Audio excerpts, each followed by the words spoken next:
తల్లిదండ్రులు మాట్లాడేటప్పుడు బిడ్డలు వినాలి, బిడ్డలు మాట్లాడేటప్పుడు తల్లిదండ్రులు వినాలి, కోడలు మాట్లాడేటప్పుడు అత్తమామలు వినాలి, అత్తమామలు మాట్లాడేటప్పుడు కోడలు వినాలి, భర్త మాట్లాడేటప్పుడు భార్య వినాలి, భార్య మాట్లాడేటప్పుడు భర్త వినాలి.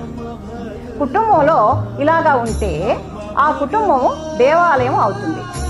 అప్పుడే ఆ కుటుంబంలో ఉండే వాళ్లకు హృదయం వికసిస్తుంది.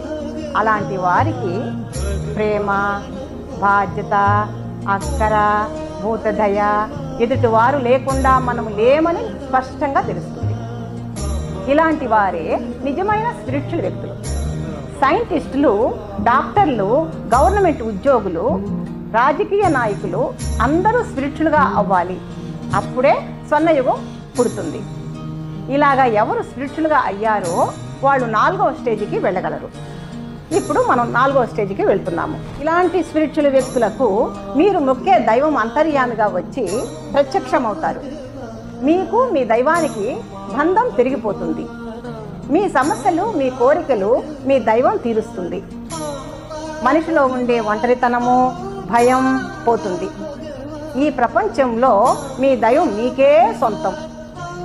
ఎలాగా మీ దైవంతో బంధం అభివృద్ధి అవుతుందో, ఈ భూలోకాన్ని వదిలి ప్రాణం పోయేటప్పుడు మీ దైవాన్ని ధ్యానిస్తే దైవం వచ్చి తన లోకానికి తీసుకెళ్తుంది.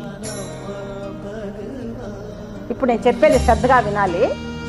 మీ ధ్యానం టైంలో మీ ఇష్ట దైవం దగ్గర 4 స్టేజ్లు మన లోపల లేవని చూసుకోవాలి.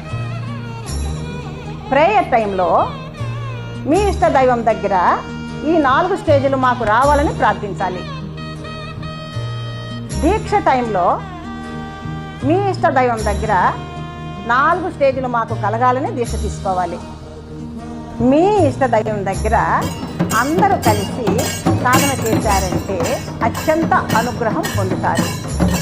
ఎంతకంత ప్రజలందరూ కలిసి ఈ సాధన చేస్తే అంతకు అంత అనుగ్రహం పొందుతారు.